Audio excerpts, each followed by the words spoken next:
Thanks for listening to the Drummers Weekly Groovecast. You can contact the show at twitter.com/DW Groovecast and through Facebook at facebook.com/Drummers Weekly Groovecast. Good evening. I am warning you right now, if you touch my drums, I will stab you in the neck with a knife. Ain't a bucket. Ain't a bucket. Mom! Take it easy. Lower it. I'm not gonna lower it. I have to do this now. I don't mind you playing it, but lower it. Everything is straightened out? No, we had a problem. I mean, we tried to do everything we could. What do you mean? Well, you know what I mean. Next. Little trouble there. You're rushing. Yeah, well, you know, that's just like your opinion, man.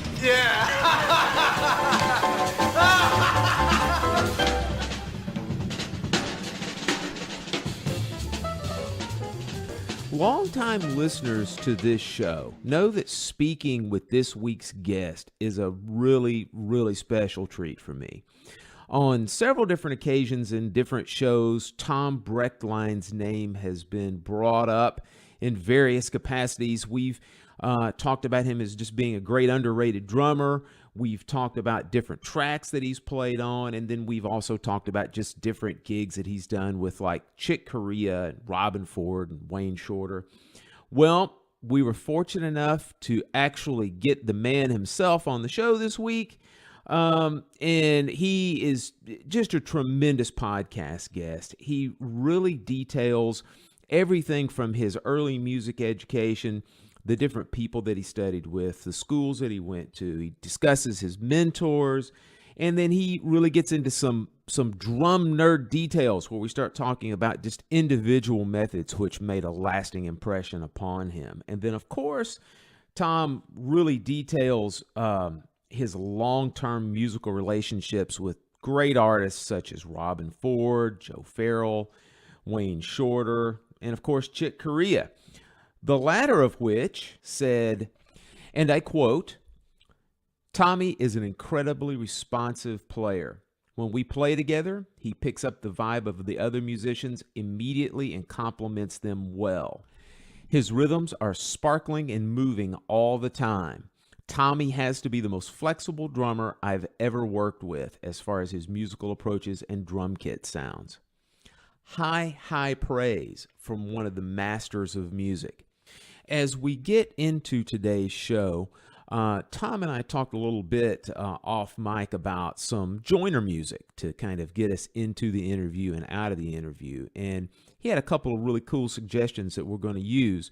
The first thing you're going to hear going into the show is just a snippet of Robben Ford's band backing up Robben's brother Mark, the harmonica player, on the old Canned Heat tune, On the Road Again. And then after the interview, we're going to do something just a little bit different. We're going to listen to snippets of two different tunes. We're going to hear a little bit of Robben Ford in the Blue Line, the studio version of The Brother. And then we're going to listen to something that Tom said is a little more technical. It's going to call a little bit from his fusion roots. We're going to listen to a tune that he says he gets asked about quite often, and it's a tune by Brandon Fields entitled You Got It. All right, that's it for now. Let's talk to Tom Brechtlein.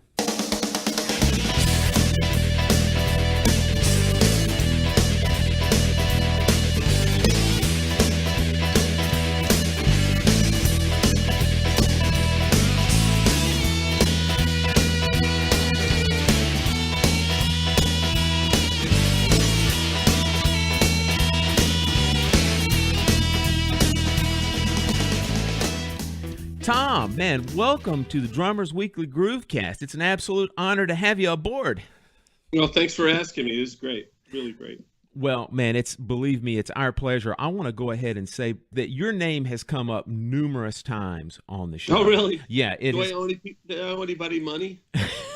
Well, let me tell you, you might after this show, because you're gonna have people get in touch with you that you haven't heard from in years, man. After this, wow.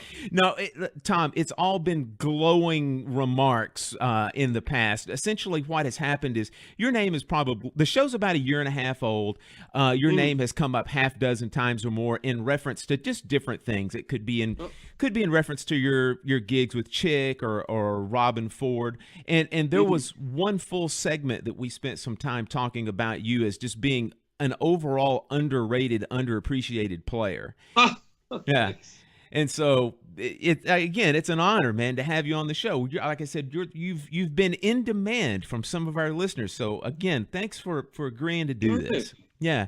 All right. And much like our other interviews, I want to start off by mentioning to everyone, we are going to start the show a little bit further into Tom's career. We're not going to go all the way back when he was 4 years old. We like to task our listeners, Tom, on this show. We like to tell them they have to do a little bit of drumming archaeology. They need to go back and look at some of your past interviews that you've had in different print magazines like Modern Drummer or so. Right. And then what we're going to do today, we're going to get a little bit more into the nuts and bolts of drumming. So what I want to do, Tom, is let's start out first and talk about some of your lessons that you had. And I know from reading a little bit in your past that one of your first teachers you had was a fellow up in Long Island. His name was John O'Reilly. And Yes. can you tell us a little bit about what you studied with him? And in particular, you mentioned you had a very well-rounded education with him. Yeah. I grew up in Long Island, New York, and in a town in Nassau County called East Meadow. And it was great. I mean, it's for music and the arts, fantastic. And it wasn't any private, there weren't any private institutions. These were all public school teachers that were totally into the arts and made it go right to get it through the school system. Of course, it was a different time then. But anyway, getting back to John O'Reilly, we went back. I mean, I've known him for years, and I really credit him as far as to get my basics in. But we did stuff like, studied out of the NARD book, National Association of Rudimental Drumming, the Pratt book, 14 contest solos, and then moving on, and the Cerrone book, and the Wilcoxon, and that was just snare drum. And then we did, as far as for drum set, it would be,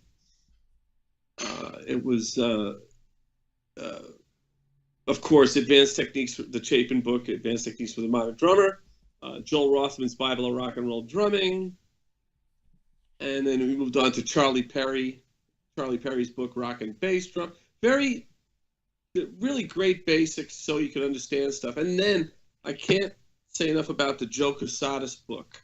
And we did all that stuff in a half an hour. Yeah. Half an hour. I paid him $4. Or my mom did. Paid him $4. And we'd start off with the NARD, and then the Pratt. We didn't get to Cerrone until later on. Then we did, then we'd move on. You get that, and he'd mark down, okay, do this. He'd give me an example. And then we'd go to the Casadas book, and then we'd go to the Jim Chapin book, and then we go to the rock and roll of Joel Rothman. And then if we had time, we'd do some mallets. Right. He gave me a little glockenspiel that I could use. And I wasn't very good at mallets. But anyway, we did that in the space of a half an hour. And, and once you got through the Joel Rothman book, then you went like maybe to rock and bass drum or something like that. And you finished the NARD book, you go to the Cerrone book. But all the while, you'd have maybe the Pratt book, and then you finish the Pratt book, you go to the Wilcoxon book. And that was pretty much my junior high school career. I mean, not career, but I'm just saying lessons. And I can't tell you how those 4 books or 5 books, because of their basic value, no bells and whistles, just, cornerstone stuff so you can create stuff or understand what you're looking at maybe on YouTube or on a record or when you go to see somebody play, you know what I mean? Well, you know, Tom, instead of seeing, in other words, seeing the sauce, you know, tasting the sauce, you get to look at the tomatoes, the onions, the garlic, you know, whatever, and how it's put together. And you say, so next time you taste the sauce, you go, oh wow, the garlic's just right, and you know this. What did you use? You used crushed tomatoes, you know? Yeah, those are crushed tomatoes, and you had a little bit of diced tomatoes in there too, huh? You know what I mean? Yeah. You know, one thing that's interesting, those several of the books that you mentioned, like the NARD book, the Wilcoxon, the Cerrone, and then of course for the drum set stuff, you mentioned the Chapin book. Right.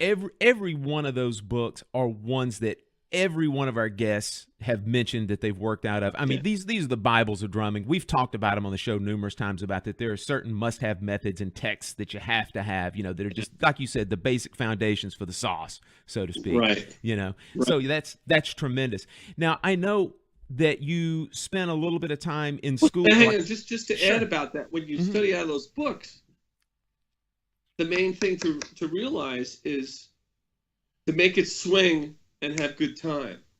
Yep. That's really important. You know, those things, you just go, oh wow, snare drum book.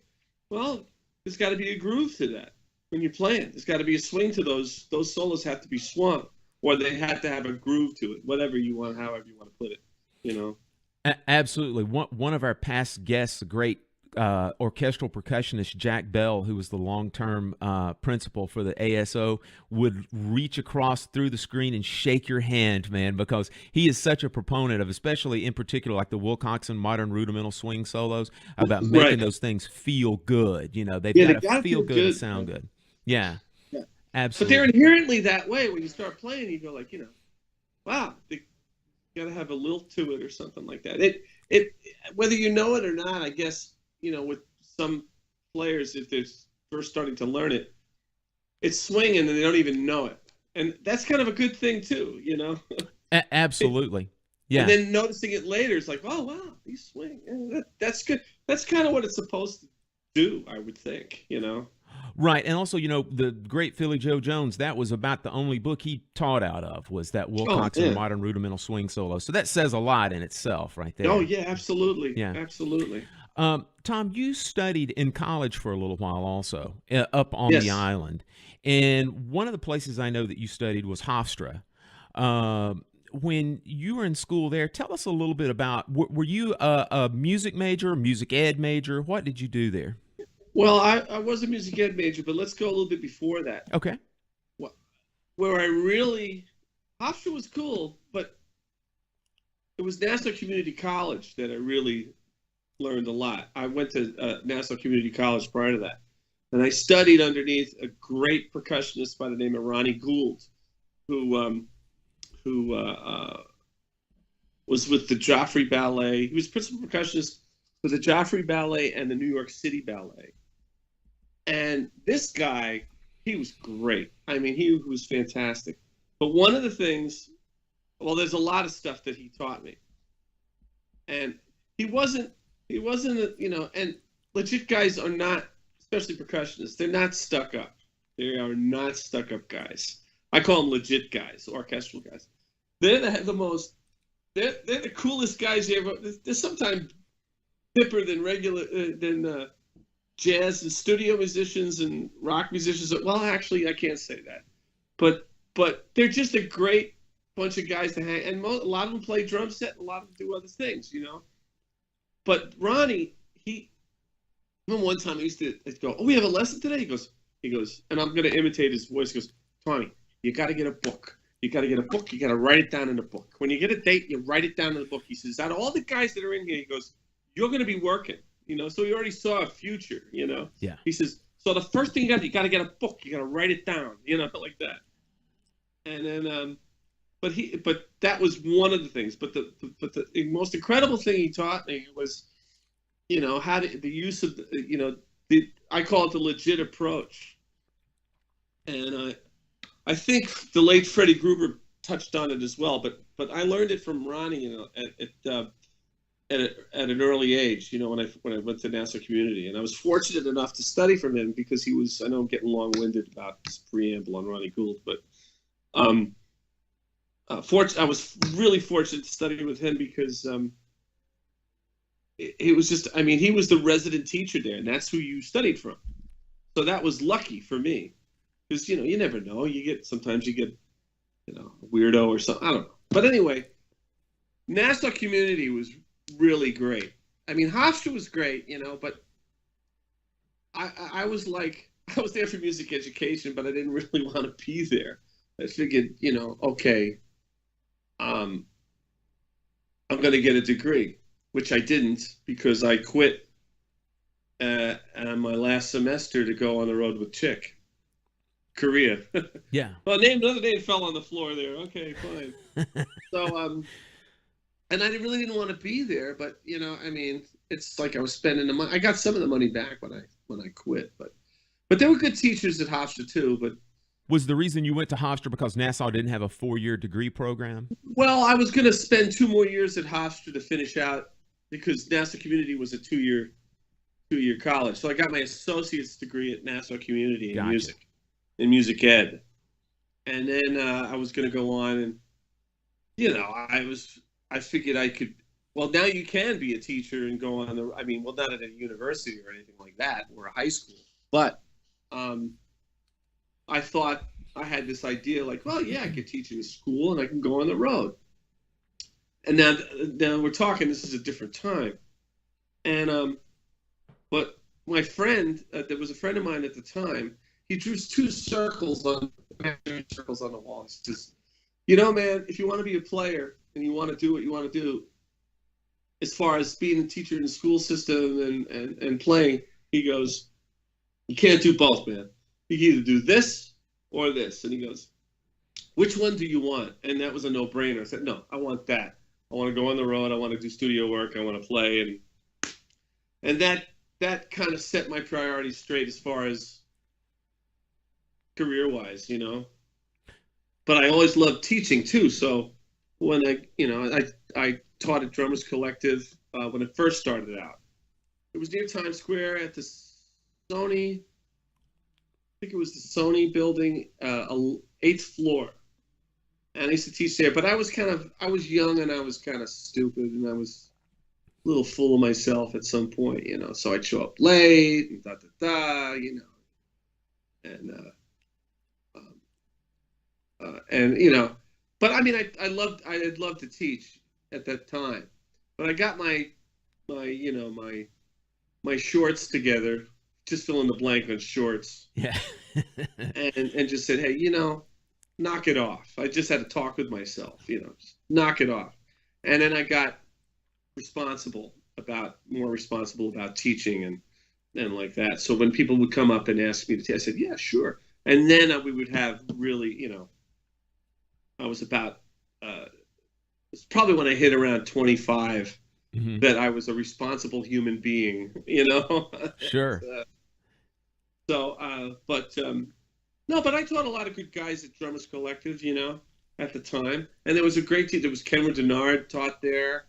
And I think Kim Plainfield. Yep. And a lot of great guys who were better than me. And more responsible at the time. I'm talking about 1978 or something like that, 79. Right. Like I said, it only took, I said 25, but it only took a year to get, you know, to buck up and say, okay, man, let's, you know, if you're going to teach, you know, and right. Stop it, you know. You were mentioning that when you were about to finish up at Hofstra, this young up-and-comer fella named Chick Corea reached out to you, right? Yeah. And you ended up doing a series of auditions for him. And then kind of tell us, two. Yeah, tell us how those auditions kind of came to pass, what you did in those, and then eventually getting the call to do work with him. Well, I was taking lessons. I went to take lessons from this piano player and who was friends with Chick. I mean, you know, and but we were. I wanted to learn how to play jazz trio music, and so I figured I'd take the approach of taking lessons from a piano player who knew a lot about trio music, like Bill Evans and the like, and ask them, like, what do you like to hear played behind you? I'd take another approach instead of learning from a drummer, which in hindsight, maybe I should have had that in tandem with that. So we'd listen to records and he'd tell me, we'd play duo in his living room. I bring my drum set over. And then one day, this is when synthesizers were really starting to take off even more, especially in the jazz world. And he bought this little Korg, and he says, would you want to jam with me a little bit before you leave? And I said, yeah, sure, I'll do that. And we started jamming, but it was sort of like, fusion-esque type Latin, pseudo-Latin, for lack of a better word, stuff, and more rock-orientated stuff.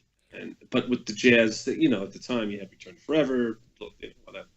So we started playing together, and it was burning. And he looked at me, he goes, man, I didn't know you could play like that. I said, well, I'm not here for that. I'm here to learn how to play trio jazz music, And so one thing led to another, and this guy started working with Stanley Clarke. So then he went to do the Modern Man record with Stanley, and Chick was looking for a new drummer, so he mentioned me. And then one thing led to another. I got called, and we auditioned at his house, the keyboard player's house. And I went through.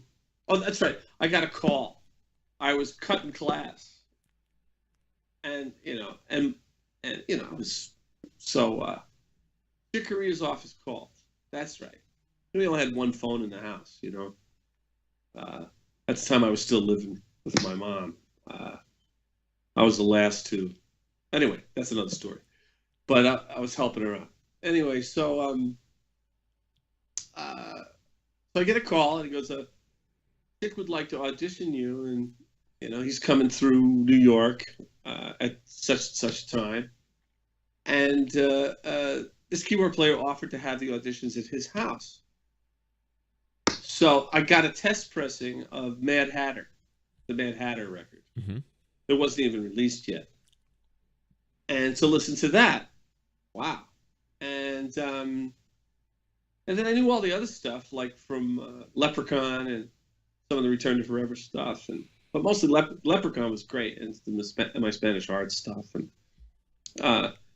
so I auditioned with 3 bass players. Rick Laird from the Mahavishnu Orchestra, Anthony Jackson, and Ken Smith. Sure. Ken Smith basses. Mm-hmm. And gosh, I mean, just the price of admission, just to audition and play with Rick Laird, Anthony Jackson, and Ken Smith. I'm some hodunk from Long Island, and it's like, and I'm like, whoa. But we did stuff. The first thing he pulled out was the one step, which was on the Friends record, which wasn't even mastered yet. Did you try to cop that Gad shuffle? I had no idea what it was. I didn't have anything to hear from. Yeah. I didn't have any reference. Right. But he played a little bit for me, and then we played it, and then, but the next part was the modal section of Cappuccino, which is on the Friends record. And my bad singing, I'll tell you, it's the part that goes, first of all, the tune goes, right?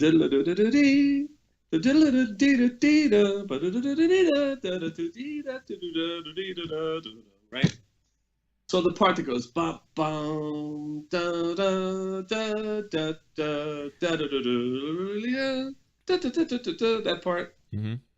So where Steve is kind of blowing over that. So we did that section, which I call the Elvin section, And so I'm going, okay, yikes. Then we did the vamp from Dear Alice, which goes, that's the one that goes, da da da dee da da da da da dee da, boom, boom, jammed on that. What else did we do? I think we blew a little bit together, and then that was it. And I did that with all three bass players, which each was 2 hours long. I'm like, holy. So by the end of the day, I was toast. And I didn't think I played very well, but at the end there was hope, because he says, "I'll talk to you soon, Tom." And I went like, okay. So I held on to that. I'll talk to you soon. And then, now we come to where I'm cutting class. It was about maybe two weeks later or something. And Chick was coming into town with Herbie Hancock. There's another one that went on the floor. And he, that's right. I was with my girlfriend. I was cutting class, and my mother called at my girlfriend's house and says, Chick Corea's office was on the phone. They want to invite you to Carnegie Hall. They're doing, Chick and Herbie are playing. I went, holy crap. So I call up, the ticket's waiting for me. I zip on down in my Delta 88 to the city, which was only about 40 minutes away, an hour on a bad day. And got to Carnegie Hall, and I was in a box seat with the management, and nobody's telling me anything. I'm going, holy crap, do I have the gig or what? And this is the first time Herbie and Chick went out. And it was amazing. It was totally amazing. And all my heroes were there, like waiting in the hallway. Dave Liebman, John McLaughlin. Who else was in there? Those other guys. I'm seeing this parade of people that I've listened to on records that I thought I'd never see in my life. Saw Herbie, and it's like, holy Christmas. I mean, you had to pinch yourself, Anyway, so I said hello to Chick, and he says, well, let's hang out tomorrow. I'm like, nobody's telling me anything, right? So I hang out, and then I hang out until the gig, and then I got invited to the second night at Carnegie Hall. And in between, they had a little break in the concert, so they called me backstage, and he says, "Hey," so Chick goes, "Tom, can you go back home, get your drum set, and go to this certain address, and after the gig we'll play a little bit?" I went, "Sure." Jeez. So I drove all the way back to East Meadow, put the drums in the back of the car, went back into the city.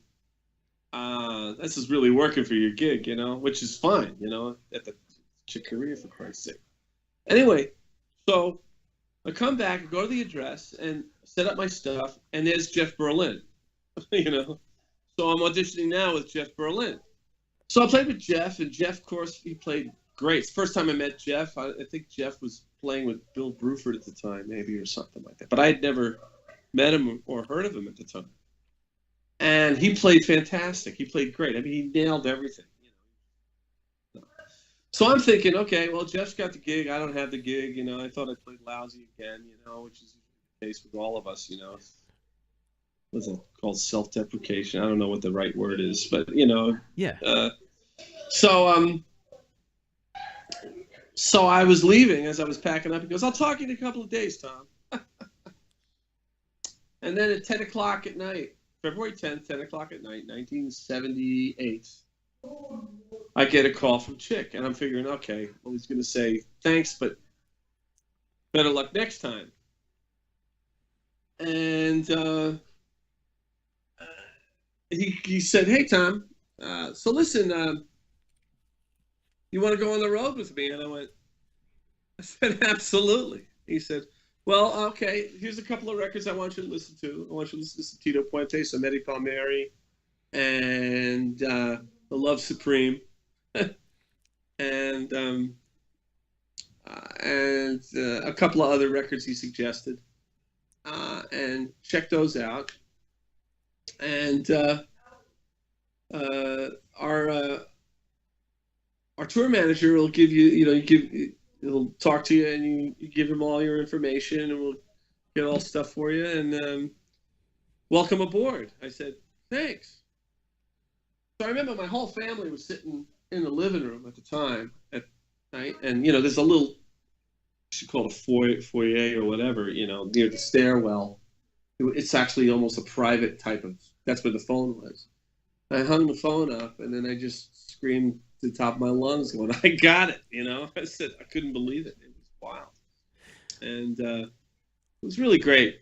And I think the best thing about the whole thing was I beat odds with my mom because I wanted to quit school and live in the city and starve like every other New York musician at the time was doing. Mm-hmm. Get a loft, hang out, play all night, and get gigs in the city. And we used to be at odds about it. And I remember, it was a nice little moment. She came up to me near the phone, where the phone was, and everybody else was talking. Nobody even noticed us. And she whispered in my ear, she goes, "Now I know why." I thought that was really a great moment. That was the best part about the whole thing. That's really. tremendous, Tom. That's a great moment, man. Yeah. Yeah, it really is, because I get it. Your parents want the best for you. And, getting a degree in some circumstances, getting a degree that's a great thing, But if you know what you want to do, and you have the passion for it, maybe finishing school isn't the right. I don't know, or maybe going back later is a good thing. I'm not supporting quit school kids, but if you really know what you want to do and you need to bypass that, then so be it. Go ahead. So Tom, after you got the confirmation from Chick, is that the primary thing that precipitated the move to LA then? Well, I still wanted to live in New York, but I kept on getting work in Los Angeles, and I had some friends there, and then I figured I'd do a little test run. I stayed in LA, then I started getting work in New York. And it was wild. Now, it seems glamorous. It wasn't that. It was hard work. It wasn't all like high profile stuff, but it was really good stuff. And I was crashing when I was doing the test run in LA. Number one, what was stupid is I didn't have a car, and I was crashing at two of my friends' their apartments. So it kind of helps to have a car. Oh, absolutely. So finally, when I made the move to LA, eventually, it's actually when I met my wife. That's when I got the car. But I was still working. I was working. It was great. I mean, it was, So, and then we got a place, and, I never really wanted to live in Los Angeles. I wanted to stay in New York, and I wanted to just keep on commuting and whatever. And I started getting work in Los Angeles, and the musicians, fantastic musicians there, and really, really great. And I was treated well there, and got a lot of other gigs being in that area. It took me 5 years to get used to it, but then I kind of went, well, home is where you surround yourself with people that you care about and like, and and that's home. So, Tom, regarding the Chick gig, in a previous interview, you mentioned an interesting concept that I'd like for you to elaborate on a little bit. You mentioned that during either just jamming with Chick or in rehearsals, he started talking to you about a concept he called the grand pulse. Yeah. That's an old. I've recently come back to it. It's sort of like, instead of course, you need to subdivide, for time reasons and stuff like that. Mm-hmm. But I think what he was trying to convey about the time. But I think once you have the subdivisions down, then try and go the other way, like half notes or whole notes. Mm-hmm. You know what I mean? Sure, absolutely. Like the first whole note is 1, the second whole note is 2. I kind of heard Jack DeJohnette do that one time in a recording, and it finally brought that thing back to me, which was on the stand. I think it was Standards 2 or maybe Standards 1. They were playing Stella by Starlight, and he was playing brushes. And I remember I just come back from a gig, and the keyboard player, really great piano player, Kei Akagi, we were coming back from a gig, and we hung at his house for a minute. And he goes, check this out. And I go, oh man, I think I'm musiced out. I really don't want to listen to any music. So he put Stella by Starlight on, and Jack DeJohnette was playing brushes on it, beautifully, I might add. But there wasn't 2 and 4 or any kind of subdivision. He was just playing phrases. Mm-hmm. And I realized I came to this, I guess, epiphany of, oh my God. I said the changes, I guess it has something to do along the lines of Grand Pulse, I guess. He's playing the changes as a beat. Like the first change, da da da, there's beat 1, da da da, 2, 3, 4, 5, whatever you want to subdivide. But he was gliding and playing so musically. Of course, he's also a piano player, so that has a lot to do with it too. But it was just, to me, maybe other guys knew about it, but it was, at the time I went, oh yeah, at least I got it. Everybody gets something when they're ready to get it. You know what I mean? There's a similar concept that Bob Moses talks about in his book Drum Wisdom. He calls them resolution points, which he calls them resolution points. And essentially there's a lot of the same bones to that same thing as Chick's Grand Pulse. Yes. That his resolution points can be made through changes, it can be made through melodic phrases, and it can also just be made by specific rhythmic points within a measure as well. So that's kind of interesting. Yeah. Well, getting to Bob Moses, who's a genius. Yes, he is. Another great underrated player. My first breakthrough lesson was with him. Interesting. And the lesson was in a club. And I'll tell you, he was playing with Harvey Schwartz on bass and Steve Kuhn on piano. And I think we were in Copenhagen. And Dave Liebman took me to that gig. And I was so impressed the way Bobby was playing, because he was just gliding over and he was right there. So when they were packing up, he had already been packed up, and I guess Harvey was packing up, and I guess they were just taking care of business, and me and Bob, and he's very, very approachable. And I say that Dave Liebman brought me to the club because Dave Liebman was playing with Chick at the time. This was my first tour with Chick. And, Dave brought me to, he's really great. Anyway, so I asked Bobby, I said, how do you know where 1 is all the time? Now, I was 20 years old at the time, so I'm still learning. I'm flying by the seat of my pants, wondering how the hell I got here,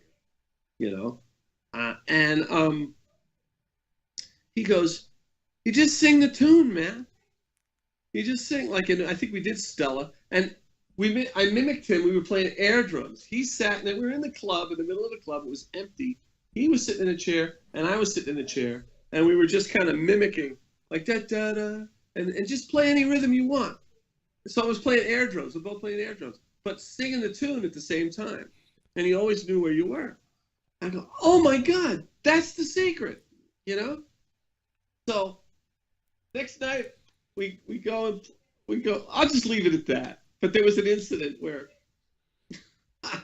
I did it with Chick, but it was a kid in the candy store, Pandora's Box, and he looked at me and he went, groove on stage. On, oh my God. He took me backstage and he said, we had a little talk, but at the end he goes, well, we'll do more of that. So he kind of slapped me on the wrist, but he actually dug it, because I was doing it, you know what I mean? Sure.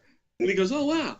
He goes, and then he realized, he goes, well, we'll delve into this some more. In other words, he was kind of saying it was really cool, but he was kind of saying, watch it, Sure, absolutely. Because I was trying it the next night, and it was working. And Lehman's looking at it, yeah, man, I was like, wow. But I was doing it a little bit too much. But that was the youngster, I guess, in me. Well, there are a lot of youngsters that play like their old souls, their old souls. But at least for me, I thought I was going to get fired, but I didn't. I stayed on a few more years, Tom, I want to talk to you about one of my favorite Chick records that you're on that I don't think gets nearly enough play. And I've actually used a few tracks as just some intro and outro music on the show. I want to talk about a record that was on Electra Musician called Again and Again. That first off, let me say this as a quick aside. That label that was around just for a relatively short period of time had some monster recordings on it, just some tremendously cool recordings that I don't think get enough attention. And this Again and Again is one of them. That record was recorded in Africa, wasn't it? Yes. How did that come about? And then just give us a little bit of information on the tunes. Well, we were doing a tour there, and it came about with this radio show. And that's why the drums sound kind of weird. Like when the keyboard comes in, the drums sound more direct and they get tone sound. But when the flute comes in or any kind of acoustic instrument comes in, you get a lot of room sound and sounds trashy. That's the reason why it sounds that way. But they only had a limited amount of tracks.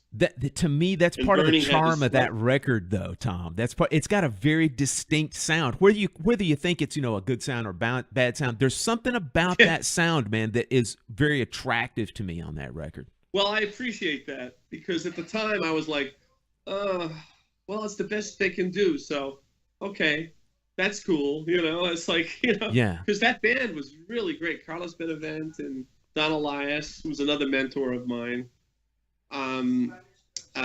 Steve Kujala was fantastic. And of course, Chick. And we made some great music with that band and the band prior to that too, but,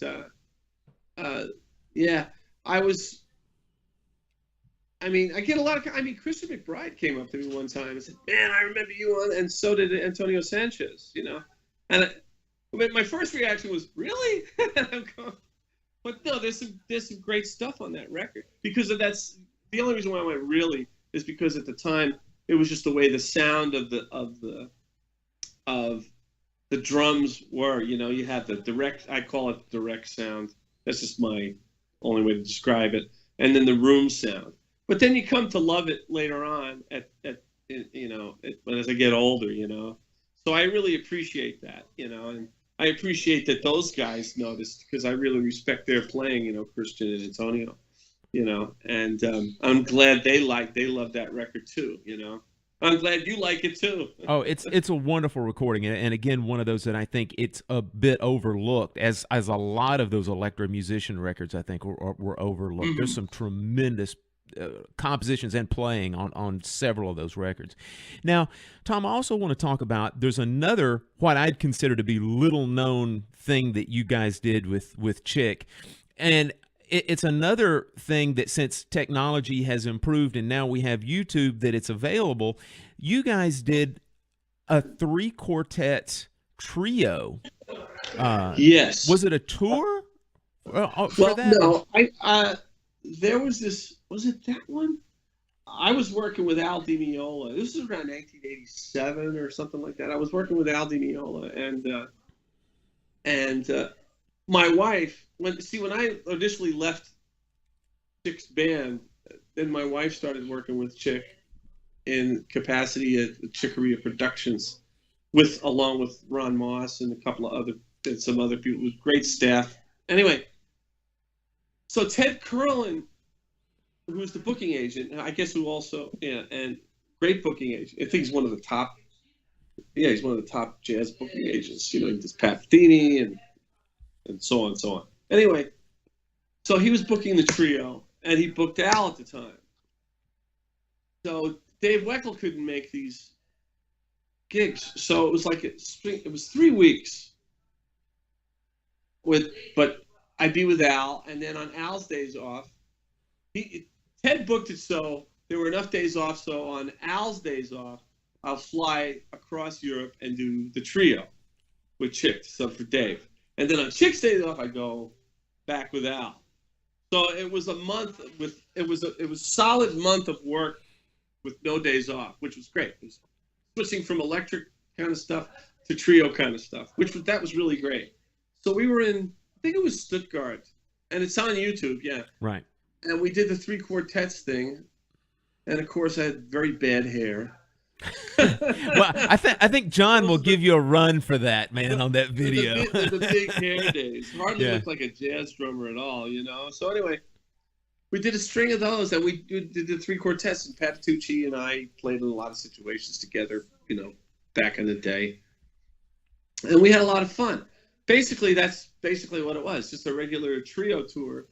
And the story about that YouTube thing is Michael Brecker was in the wings at the time.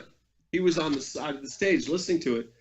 And at the end of the gig, he came up to all of us, you know, me, Chick, and John, and he said, you know, I memorized all this stuff. I really wanted to come out there and play. We started yelling at him going, why did you come out and play? What's the matter with you? You know what I mean? Sure. That would have been great.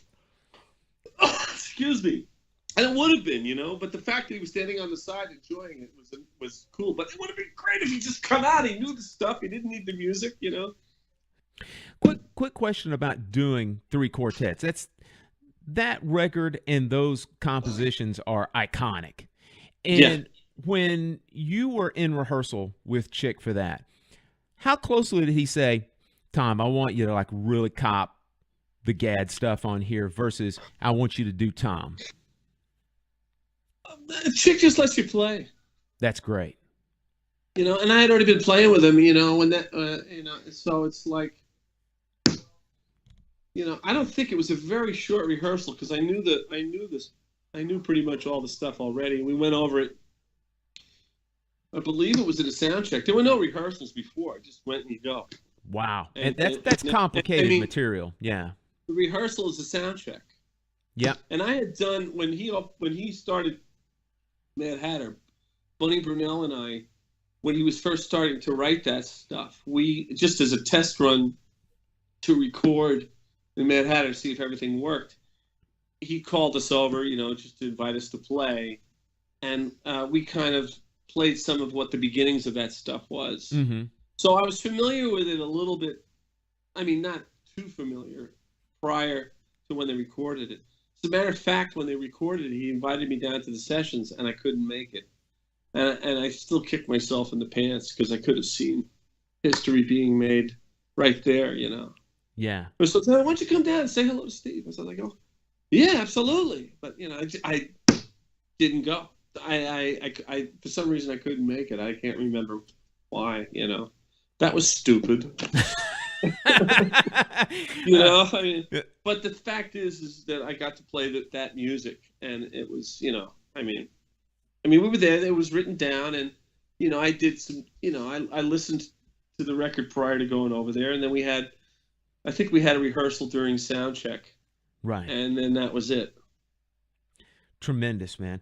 Now, somewhere I think it was around that time, if not even a little bit earlier, you did some work with Wayne Shorter. Yes. I want to talk just a little bit about that. Well, well, I was in Los Angeles at the time. Well, of course, you know, that's where I was living.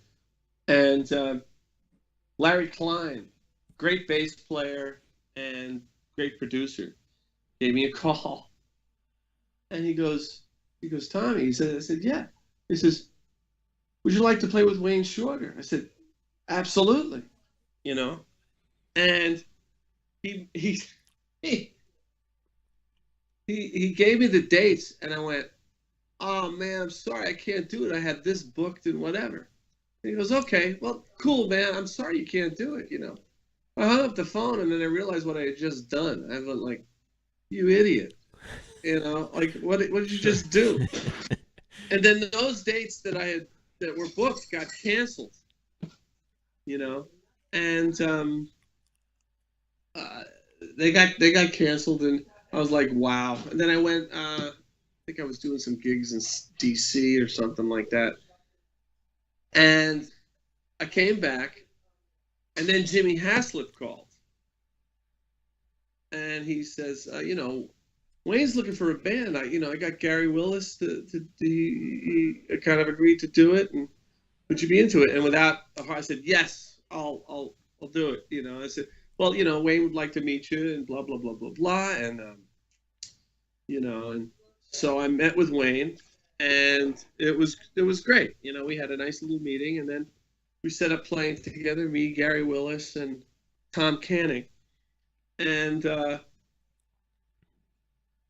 we went there 3 times, and it was sort of like those Miles stories you hear. You're playing 3 times, and nobody's telling you whether you got the gig or not. And then after the 3rd day, we found out that we all had the gig. And because he had just recorded Atlantis, which was his comeback record after Leaving Weather Report, just fresh off. So we got together, and then we did a tour.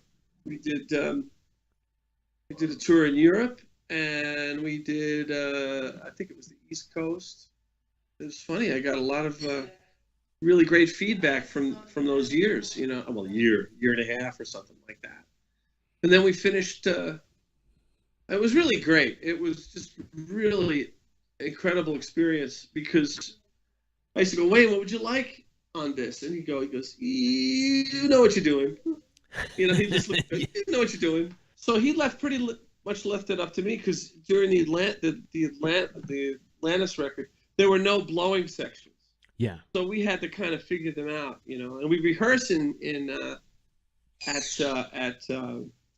Wayne's den at his house. So it was really great. It was like, he had a nice little thing to create stuff, and we would just play the heads, because Wayne was correct. He goes, you don't practice blowing, you do it on stage. But I want to mention, in the interim between Chick and Wayne, I played with the great Joe Farrell in between there, which was where I really learned a lot. I really learned a lot from Joe. He was a very giving guy. He was probably the best leader I ever worked for. Yeah. Joe Farrell. I mean, we were buddies. He was like my big brother, or he was kind of like my father, because the last 2 years, we worked together with Chick in the early years, but the last 2 or 3 years of his life, which was when we played in his band, me, Bob Harrison, and Kei Akagi, he was straight as an arrow, no drugs, nothing, and you really got to see the real Joe, because the drugs were out of the picture. Tom, I want to jump ahead a little bit now and go to another one of your long-standing musical relationships. Mm-hmm. Let's talk about how you got started with Robben Ford and the Blue Line. I was subbing for Tommy Taylor I'm just a preamble, where I met Roscoe Beck. I met Roscoe, I was working with Christopher Cross, and I met him at the Universal Amphitheater. And I think maybe Roscoe just moved to LA, I can't remember. But he was working with Robben. And then later on, I got a call from Christopher Cross's tour manager saying, would you mind helping a guitar player friend of mine out? I said, what's the guitar player's name? He said, a friend of mine. That's what he said.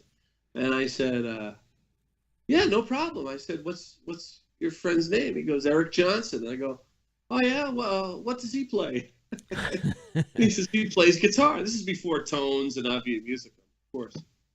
And I said, yeah, sure. So he gave me this address, and I went down, into somewhere in Hollywood, and met Eric, and we played, and Roscoe was there playing. And we played. I had met Roscoe before. We had worked together, I think, during the Jennifer Warren's, I did Jennifer Warren's record, not the famous Blue Raincoat record, but it was around that time, but the tracks I did ended up on an album called The Hunter. Mm-hmm. Of course, Vinnie Colaiuta plays on the famous Blue Raincoat record. So anyway, started jamming, and then Roscoe and I got along musically. It was great, And so he just approached me, and he says, listen, man, I play with Robben Ford on the weekends sometimes, when Robben's in town. We play at this place called At My Place, which is in Santa Monica. He said, usually Vinny does it, but, when sometimes Vinny has to go out of town or he can't do it. Would you be interested? I said, absolutely. Yeah, sure. So about, maybe 2-3 days later, I get a call from Kazu Matsui, who was a shakuhachi player producer. And he goes, Roscoe Beck comes, you come highly recommended from Roscoe Beck, I'm doing a project, and we start next week. And he kind of interviewed me, Kazoo. I said, okay, I'll come down, whatever. So anyway, so we had rehearsals at the studio, I think it was Jenny Foodie Studios in North Hollywood. And we started playing, and Russell Ferrante was on the thing, and Robben was. So we were playing at these rehearsals. So at the end of the rehearsal, Robben comes up to me and he says the same thing Roscoe did. He says, usually Vinny plays with us, but would you mind playing with us when I'm in town and we do these? I think Robben was either living in San Francisco or New York. I can't remember. I think he was in San Francisco. But anyway, so I said, sure. So then about maybe a couple of weeks later, Robben calls me up. He says, listen, we're going to play at my place like this weekend. You want to do it? I said, absolutely. So we did it, and we hit it off, and we just really hit it. I think what sealed the deal with Roscoe is he turned around and he looked at me and he went, we're playing this one tune, I think it was called Bad Intentions. And, turns around and he looks at me and goes, Texas Double Shuffle. And I went, yeah, like I know what I'm doing. And I'm thinking, what the hell is he talking about? And I said, oh, okay. Well, I thought Mel Lewis Shuffle, and I figured, what I learned in Advanced Techniques for the Modern Drummer, was the first. So I played a shuffle. I knew what a shuffle was. And Roscoe turned around and he gave me a wink, like, yeah, man. yeah, right, yeah, good, cool, man. How was it working with Robben from a standpoint of, you've already worked with several iconic leaders. You've worked with Wayne Shorter, Chick Corea, Joe Farrell. How was he in comparison as far as was he hands-on, hands-off, that sort of thing? Both ways, and he was very giving, very, leaves a lot of space as long as, the groove is there. And, it's funny when you have a group of guys together, there may be guys that can play technically and better or whatever. When you have the right combination of guys, it just comes naturally. Like I learned a lot from Roscoe and Robben about blues and, just about groove and more about deeper groove, basically at the time, they just put cassettes on as we were traveling. And I just listened. I think as far as music goes, maybe not conversationally, I'm a good listener. Or I gravitate to things that I like, just like anybody, I guess. And then you pick up that concept, and then the guys that know more about it will just maybe steer you in the right direction. Mm-hmm. And that's how you learn, really. It's not, and one night I remember we were playing in Zurich. This is when we were the Blue Line already, but we did this thing called Love and Cut, which has a lick that goes do do do do do do do right. Mm-hmm. That's the guitar. And I wasn't getting the right groove or something, and it was like, and I knew I wasn't. I said, "Well, what is it?" And Roscoe went, "Well, it's kind of like a, and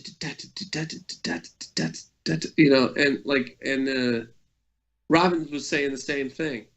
So I went, "Okay, so it's kind of like you go in you cross-reference and you go, well, it's like a bossa, but it's like a funky bossa, So then I incorporated like kind of a shuffling thing in it with a little bit of the New Orleans thing where it's like in between triplet and eighth note. Oh, and ding ding da da da da da da, and a little bit of put a little surf in there, and that was it. Like for instance, so anything's up for grabs. What you might think is hokey or corny, just make it hip. It's like, or. I'm not saying play a blues polka. I mean, that's a little far-fetched. But like, for instance, on the first Blue Line record, we did Real Man, which is a John Hyatt tune. So we were in the studio, and I'm saying, oh, geez, what kind of thing could we put on this? Because the vamp is like, on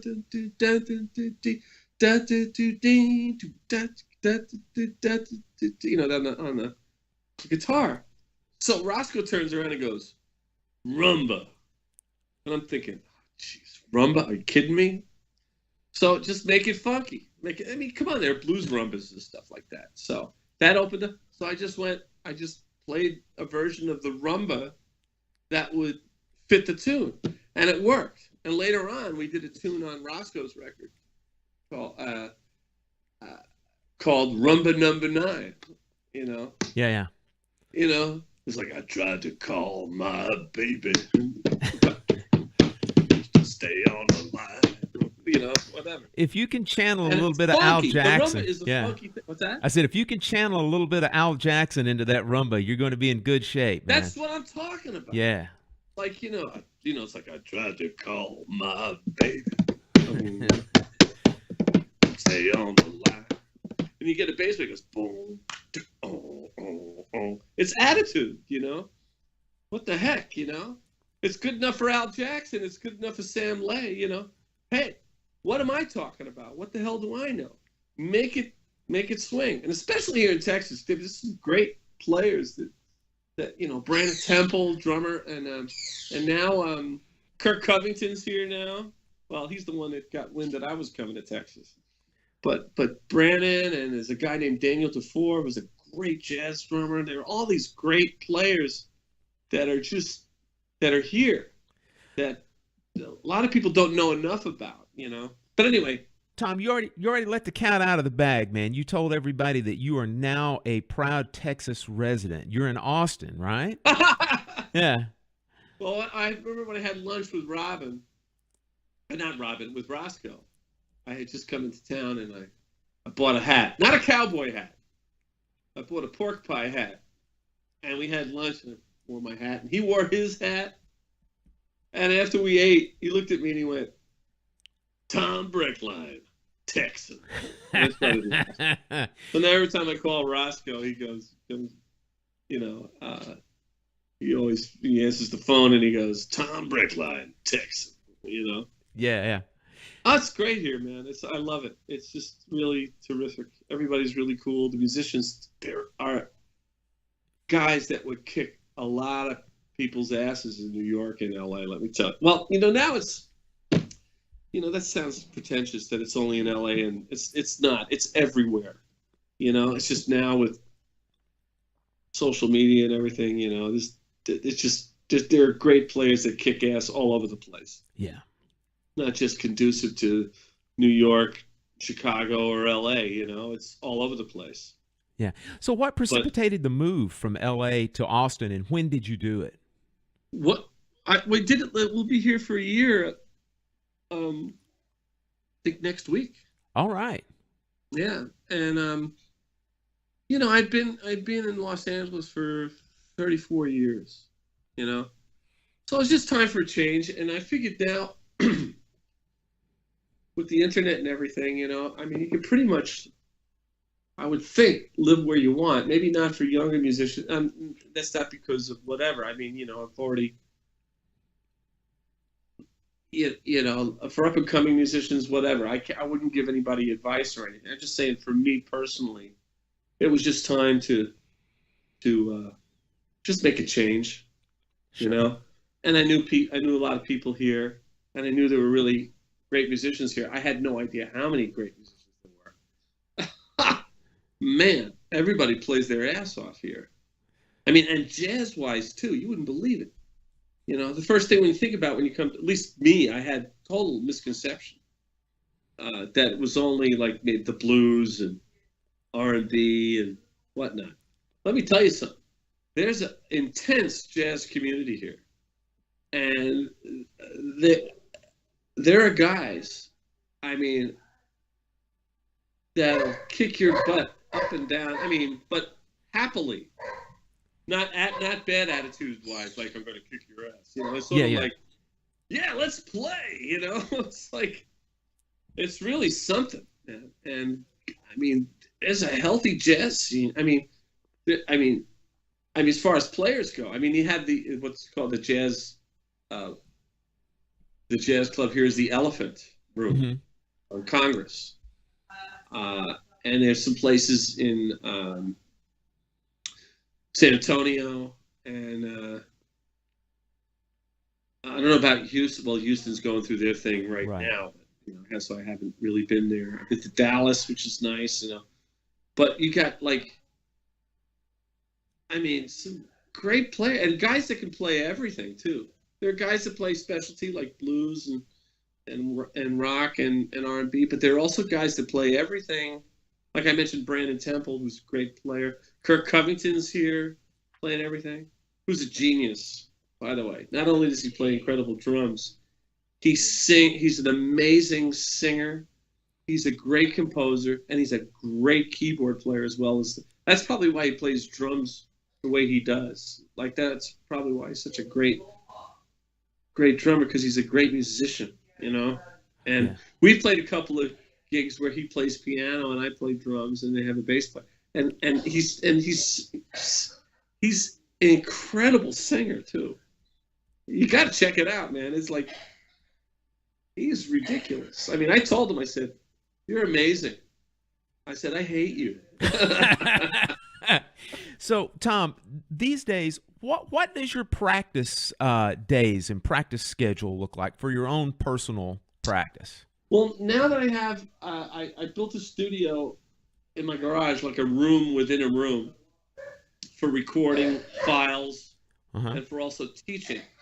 And now I can go in and practice it's soundproof, so I could go in and practice anytime I want. So now what I've been finding is I'll have a cup of coffee, and you get that caffeine, and you go, "Oh yeah, gotta practice," Be nice. So sometimes I'll go in. I think the earliest I've gone in is about 8 in the morning, or 9. Well, or I'll go in 9:30 or 10 o'clock, and I'll get my Jones. I'll get my get my fix, so to speak, and work on stuff, and just play for I'll find out it's about 2.5 hours, sometimes 3 or 4 on a good day, but it's like I can actually put in a couple of hours in the morning, and then I can get everything else done now, that I need to do, but I'll have it there, Are you practicing methods, or are you practicing just things for gigs that are coming up, or both?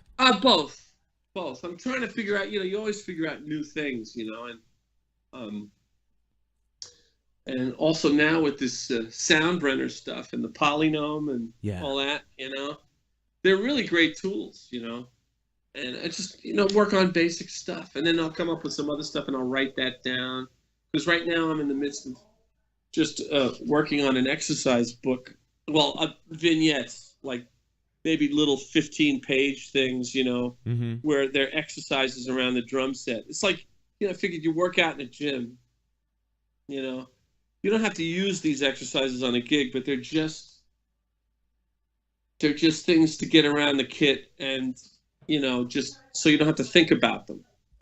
So you think about the important things like time and groove, but you have, so I have a name for it, but once we get the website up and running and stuff, you'll know what the name is, and it's a cute little name, but I'll have I'll do like 1, 2, 3, or 4, something that'll hold a person's attention, and then you can use it, and then you can go on to the next one and the next one and the next one, instead of a big volume of stuff, so I document that when I practice. Yeah, make sure you stay in touch with us. We'll make sure that all the listeners know about that when it comes up, when it's available on the website. Yeah. Now, you were mentioning also that, you've got the studio set up for your teaching as well. Yes. Are you teaching steady students in the Austin area right now, or are you primarily doing like one-offs with other No, I'd like to do, that's what I'm working on right now. I'm working with a place called the New School as well in Austin, and that's run by a fellow named Richard Spencer. And then also privately on my own, I'm just working on that right now, just starting out with that, and so just starting to get a couple of students in, and actually also giving Skype lessons. There are a couple of guys that are taking that. I got somebody from Korea. I think it's Korea that wants to take a lesson this week, Skype lesson. So he couldn't make. He's either from Korea or he's from China. I can't remember. I have to. But anyway, so yeah, Skype lessons are available, and then pretty soon we'll have I'll have a website with a whole curriculum that people can log on to and stuff like that. That's what I'm working on right now. So awesome. Maybe man. I could stay home a little bit more, Sure. So our listeners would shoot me if I didn't ask you this next question. Let's talk about the gear that you're using. You've had a very long-term relationship with Yamaha and Sabian. Mm-hmm. Tell us a little bit about what you're playing these days. Well, I mean, what I'm using, I mean, I have that's what happens when you move, you realize how much stuff you got. But right now for live stuff, I'm using the hybrids, the new which sound really great. The toms definitely have the same tone, or pretty much close to the same tone as the Phoenix kit. Mm-hmm. I mean, really rich, really, really nice. The bass drum has a little bit more point than the Absolutes, but it still has a big sound, But it's just a tiny bit tighter, and that's great. And the snare drum that comes with it, which is not 6.5, it's 6. Sounds great. I mean, it's almost like you don't have to have that kit is so versatile, surprisingly so versatile, that very little tweaking, if any, needs to be done.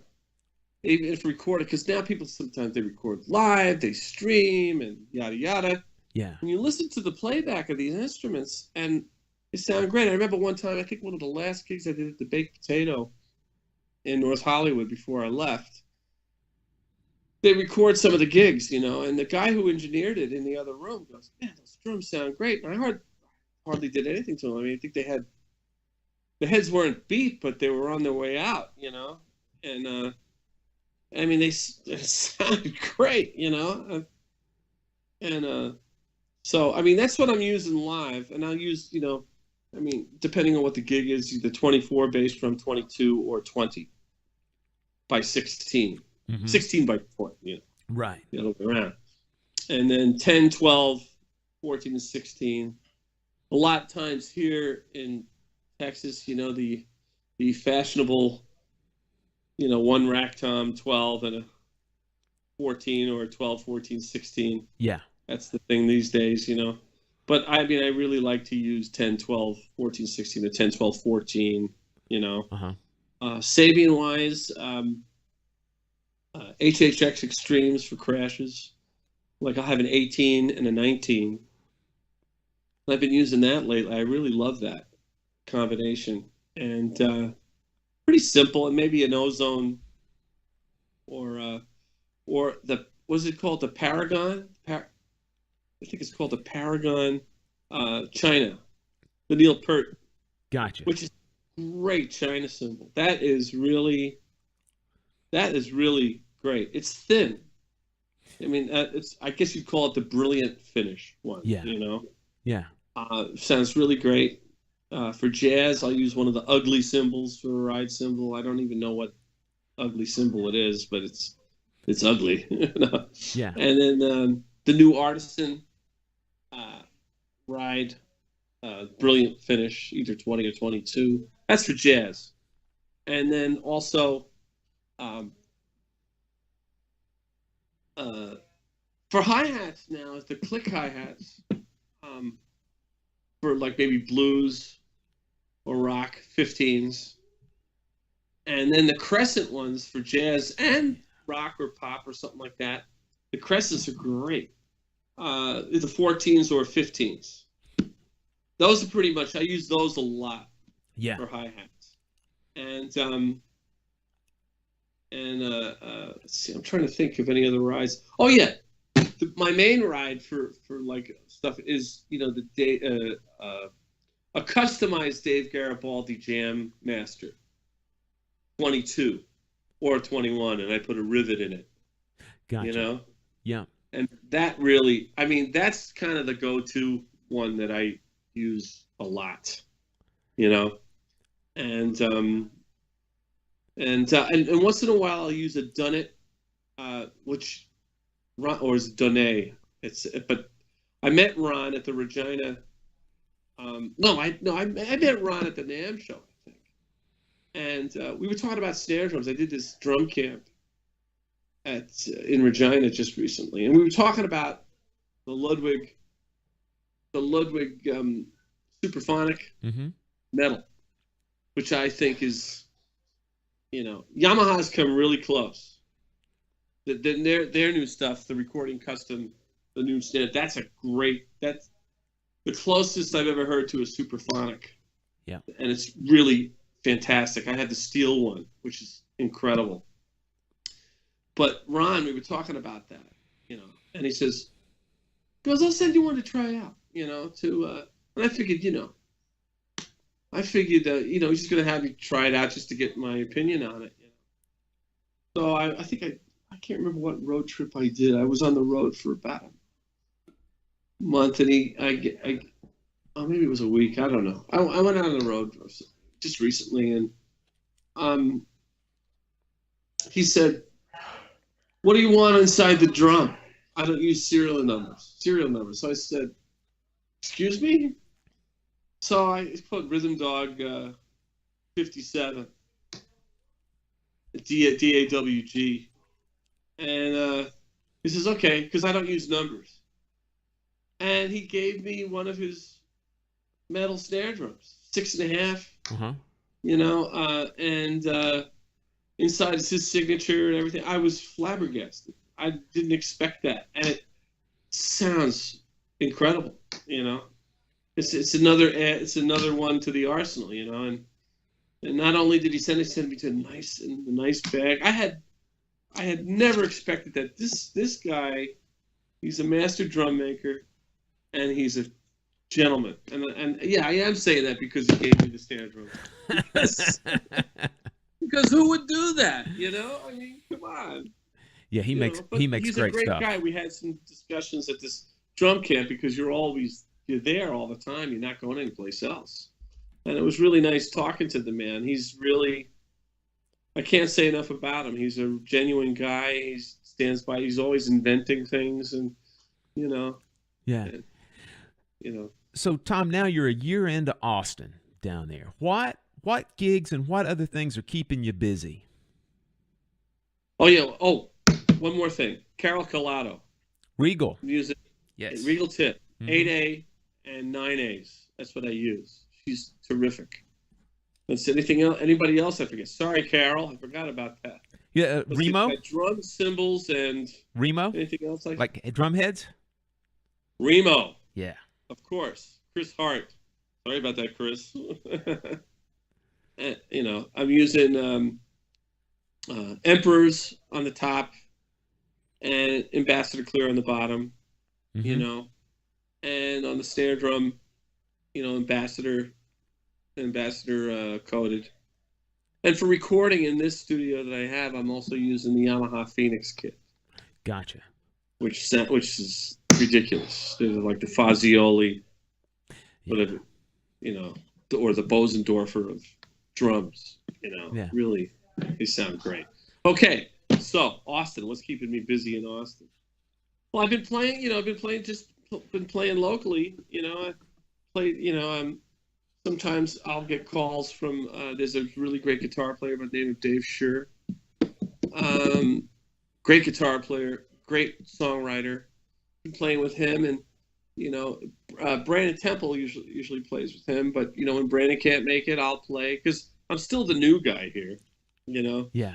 And then I'm playing with a fellow named John Blondell, great trombone player, and also Andre Hayward, another great trombone player, played with Lincoln Center Jazz Orchestra. and another guy, Tommy Howard, great player. People you've never heard of, but it's great. I played with this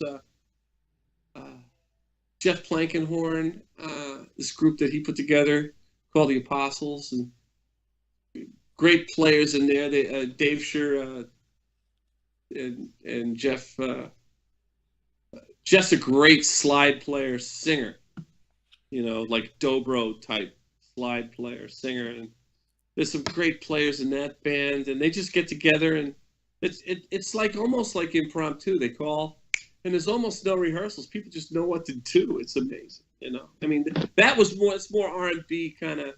I would say R&B blues, folky type stuff, and it just keeps you on your toes stylistically. And then like I said, I started to teach here, and I'm trying to think of anybody else I missed in Austin. And then Roscoe and I'll play together occasionally, and in different configurations. And but it's all switching around, it's just great, and you never know what's going to happen. Like next week, you might not have anything for the week, and then all of a sudden Monday, these calls will start coming in, and you go, "Hey man, can you play here? Can you do this for me? Can you do this?" And you go like, "Oh, there you go." It's not like, as far as I know, like I said, I don't think I'm still considered local here yet. But I mean, even people coming up to me now going like, "Did you move here?" I go, "Yeah, I've been here for almost a year." They go, "Oh, wow, I had no idea." So, it's almost like starting all over again, which is great because it keeps you, it keeps you fresh, and it doesn't. If you think you're Mr. Big Shot, you're not such a Mr. Big Shot when you go into a new town, which is great because I never thought I was a Mr. Big Shot. People will probably go, "Oh yeah, right." It's true. Yeah. It really is true. And if you do think you're Mr. Big Shot, it's a very humbling experience, and you think you're a legend in your own mind.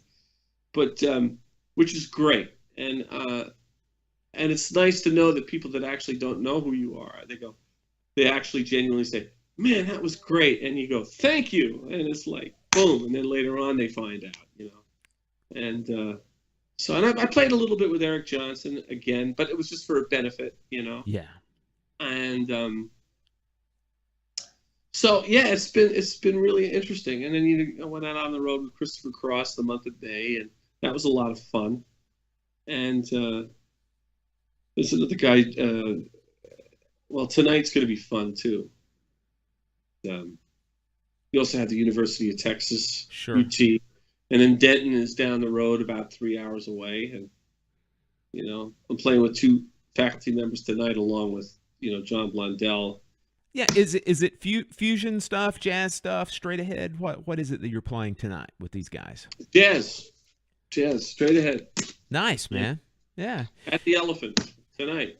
So, Tom, we're about to power down, but I just want to ask you: do you have any other topics you want to cover, or is there anything else you might want to promote? Well, I just like I said, the lessons, the online lessons, and anybody who needs any recording, I'm here in Austin. Sort of like I'm like running a mom and pop type bit. I'm just kidding, but yeah, and I'm here, and that's the email address. It's quite simple, and it's nice here, just kind of relaxing and keeping it simple, Sure. Well, look, man, before we get out of here, there's a long-standing tradition that we have on the show. Sure. And what it is, if you haven't heard it before, we like to do a little thing. We call it the Drummers Weekly Groovecast Rorschach Test. And essentially what it is it's just a little quick series of questions that have short answers to them. Like, sure. For example, like I might ask you, Coke or Pepsi? And then you would just say whatever comes to mind. Right. So, okay, cool. Don't want you to think about these answers too much. I just want you to rapid fire. Okay. You ready? Yeah. All right, here we go. Snare drum, wood or metal? Yikes. Metal. When you're reading charts, do you like them overwritten or just the basics, sir? Oh, shit. In the middle. All right. Drumheads, clear More or basic. So, clear or more coated? basic, but in the middle. Okay. Drumheads, clear or coated? Coated. In-ear monitors or wedges? Ooh, that's tough. That's tough. Wedges. New York or L.A.? New York. Elvin or Tony? Oh, man. You're a jerk. Elvin. But, you know. No caveats, Tom. You're in with Elvin. I know. Elvin's funky. What's your favorite symbol right now? My favorite? HHX Extreme. When you're touring. Crash. Gotcha. When you're touring, buses or planes? Buses. Now he sings, now he sobs, or Three Quartets? Now he sings, now he sobs. Barbecue, pork, beef, or chicken? Yeah, shit. Beef. PC or Mac? Mac. Floor toms on legs or mounted? Legs. What's your favorite TV show? Whoa. Oh, God. Game of Thrones. Green room catering. Do you eat the food or break out that per diem? Break out the per diem. What's your favorite vintage drum kit? Rogers pre-CPS. Ooh, that's nice, man. Yeah. Yeah, Philharmonic hardware. Coffee or tea? Coffee. What is your most valuable method book? If you only got one. Oh, Joe Casada's. The Joe Casada's book I was talking about. What's your favorite hobby? Rhythmic Patterns. Joe Casada's. Rhythmic Patterns, gotcha. Yes. What's your favorite hobby unrelated to music?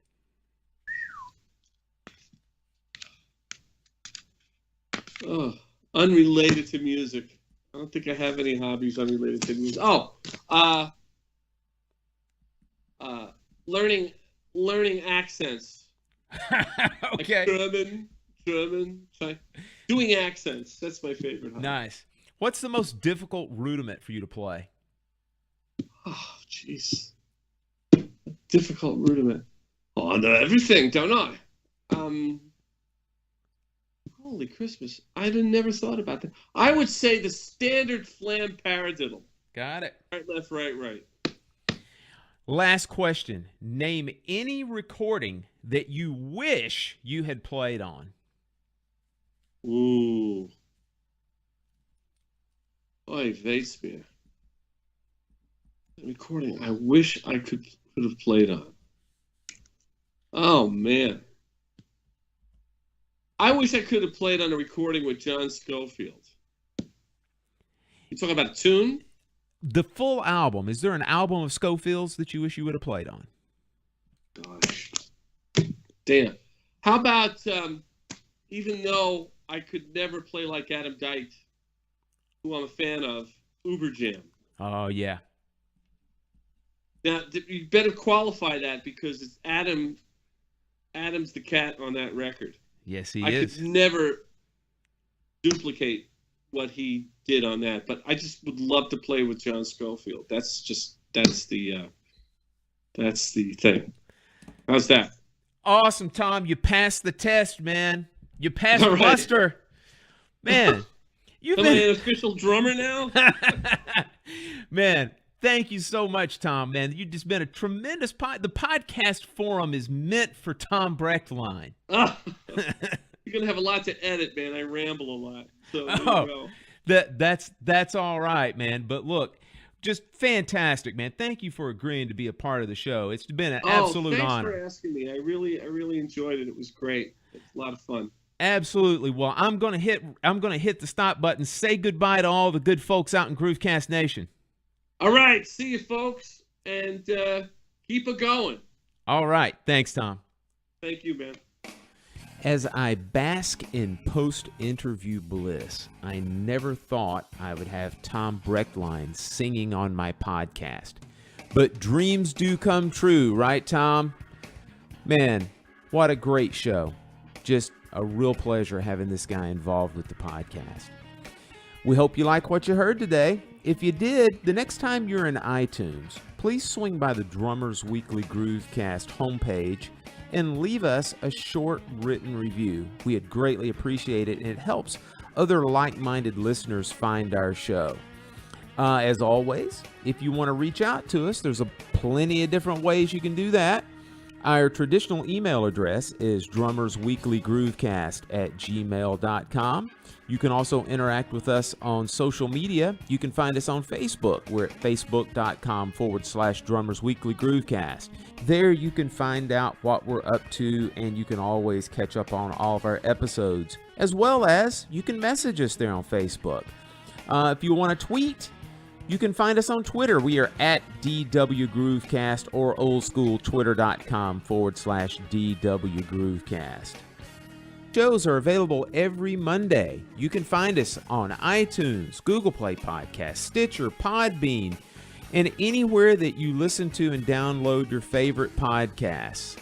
All right, as we get out of here for this week, we're going to listen to Brandon Field's track featuring the wonderful Tom Brechtlein on a tune entitled You Got It. See you next week.